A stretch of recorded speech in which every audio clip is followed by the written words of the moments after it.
So, while going through all the archives and the footage, what were some of the most emotional pieces you guys stumbled upon that you were like, whoa, or maybe like made you take a step back or hold a breath? Maxine, Yeah. finding that archive tape of Maxine talking about her boy, her little boy, her son, you know, that was heart-opening. Which moment. one specifically?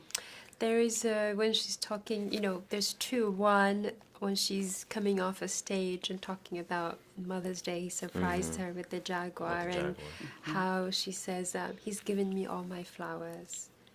And the other part where she's talking about when he's born, you know, that's also the moment. It's about the human story, and it was really, really about this little boy who grew up in New Orleans and became the man we know right now. So the origin of it. Yeah. What about for you? For it had to be Maxine, because when we found that, it's like stumbling upon gold, because Maxine is the soul of this film, and is also the soul of Tyler. Right. Like, that is his reason why he does everything. And my little moment was when, how did that make you feel? It made me feel good, made me feel like I did the right thing. And for her to endure all that stuff, at least in my perception of the film, it's I did the right thing because Tyler is okay. And, you know, that's just, you know, for me, it hit me right in the heart. How are, hearing you guys talk about that, how did you find the archives? Are these just like Oh, people what a just question. following- Oh, Lord, what a Like- question. following you all around, following Mr. Perry around with like, how did you find, like, how did you get all the footage? Yeah, we started, the Verte is what came first before the archive research. We've been following him for many years, filming him. Decade. And finally, the story started to kind of become a little visible. And how do we put together all of these different puzzles? And going through the studio archive of like his past work. And then we were like, we need some family archives. And we got in trouble. We got in trouble digging too much. He never even saw the documentary first and foremost, and he definitely didn't know that we got that Maxine footage. Yeah. Because he had it in a vault, locked away. I somehow got access to it, and then immediately after he saw the documentary, I have zero access to it. But Gelila has always taught me, ask for forgiveness, don't ask for permission. Yes. So, you know, sorry. I think it would kind of worked out that you got the key to the vault, right? Yeah. Like, We would do it again. Yeah, I would have. Sorry, but Absolutely, we had to, just for the simple fact that. Well, I don't want to spoil it, but it's powerful. It's powerful. it's it important. is. So I'm glad you guys got the key. That was leading me to like, so what are some of the most challenging and rewarding aspects of working with someone you're so close to? Because it's not easy. No, it's definitely not easy. I would say the most challenging part is not allowing a moment to be bigger than your presence, in terms of like being present in the moment, because it's our jobs to step away, not ingratiate ourselves into it, but rather film history as it's being made, because he makes history every day. So that has always been the hard part, especially like being with him for so many years.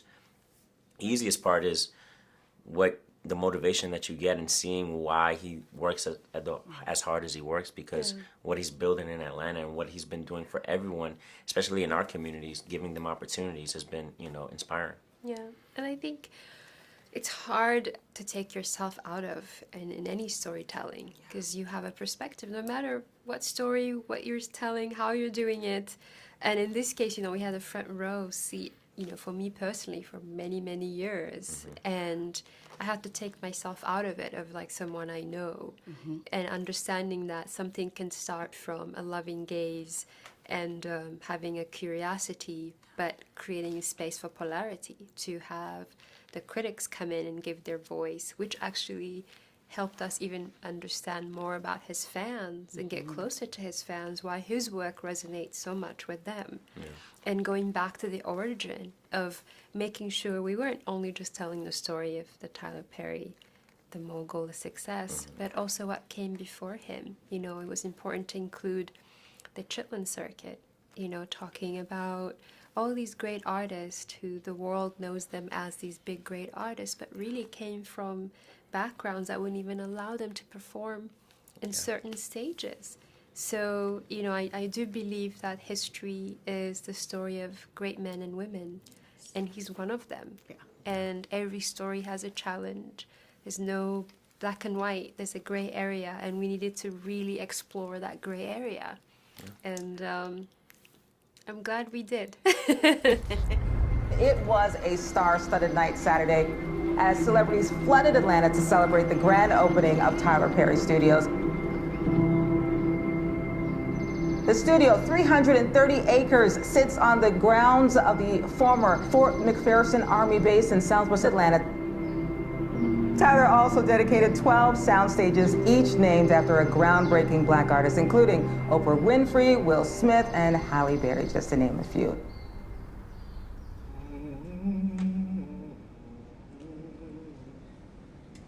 How do you feel right now, sir? I feel excited and calm and ready and grateful and thankful and hopeful and ready to go. I'm really trying to calm my nerves because you know how I am about time. I'm just trying to be like, just go with the flow, TP, just go with the flow, be in the moment. That kid underneath your porch, did he ever think he'll have all of this right now? Are you really trying that with me right now? I Really trying that with me right now? It ain't gonna happen, buddy. I just need. It ain't gonna happen. You better call Gayle King or Oprah Winfrey or somebody. It ain't gonna happen. I'm not going there. All right. I'm gonna try on weekend. Gotta just get through this moment. I have to try not to float above it. See, that's my thing though. My problem with a lot of things in life is I float above it, and that's just from childhood. That's from abuse, where it's pain. You just try to get through it. But I found out that I have that with everything. When it's even joy and happiness, if it gets, my senses get too heightened, I just want to be above it. So tonight, and every day, and every moment, it's like, calm down, calm down, calm down. You're okay, calm down, you're safe. It's just emotion, it's just feeling, it's good, you're all right. It's love, it's joy, so. Speaking of history, a documentary is a great way to preserve family history and show, legacy and family members who are with us in spirit. So years from now, what do you hope resonates with your son when he sits back and watches this documentary about his family? You want to make me cry. You want to make me cry. To understand where his father came from, I think our children get a glimpse of who we are as parents right now.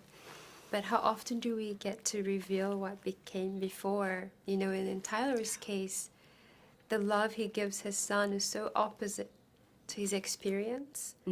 And how do you explain that to anyone? Yeah. And I look forward to the day, our son is old enough to see this film and see his perspective in this story. Yeah. And also the legacy not only being about his father being this famous creative, but also the impact he has on people's lives, the day-to-day working man, how Tyler Perry's impacted those people. And also we, sitting here, for me, it's not a past tense. He's constantly dreaming. Today he has a completely different idea of he's 10 years ahead of us. So I wonder if this documentary is even going to do justice to what this man's doing. No, I'm glad you said that. I have a 15-month-old, so it's very important for me to break generational curses. Yeah. Yes. So when I was watching it, and at the end, and it's like, your parents have their own story.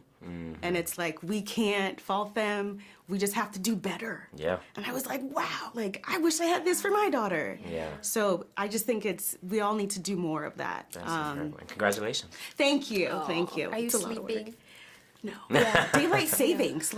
Yeah. Who voted to keep this? Anyways, I digress. So the strike is over. Strike is over. As creatives and you guys supporting actors and writers, what does it mean now? How does it feel? I mean, it feels great. It felt like it was like a fateful thing because it happened right before the premiere last night. And for us to be in Atlanta, and obviously, I do a bunch of work at the studio now, and so many of our crew members were there. So I think everyone's kind of got a sigh of relief because like, hey, I can support my family again. I can do what I love again, you know? I can get closer to my dream of whatever that is.